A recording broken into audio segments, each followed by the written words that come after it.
Ազգային միասնության նպատակ ունեցող կառավարությունը հայ առաքելական Սուրբ Եկեղեցու սպասավորների հետ փորձեր համերաշխություն հաստատել։ Եթե իրենք կպնդեն, որ փորձ արվել է, չի արվել, կստեն։ Մենք իրենց իշխանության գալու օրվանից սկսած տեսել ենք ամբարտավան կեցվածք, այդ ուղեղի մեջ ունի չէ Պապ Թագավորի կերպարը, որը սխալ է մեկնաբանում,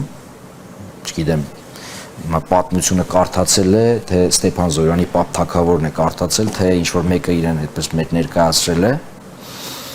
Ամեն դեպքում այս մոդելը գլխի մեջ ունենալով 600 տարի է անցել այդ շրջանից, 1700 տարի է անցել այդ շրջանից, մի քիչ է, այդ շրջանի մոդելը վերցրել է և փորձում է պետություն եկեղեցի հարաբերություններ զարգացնել։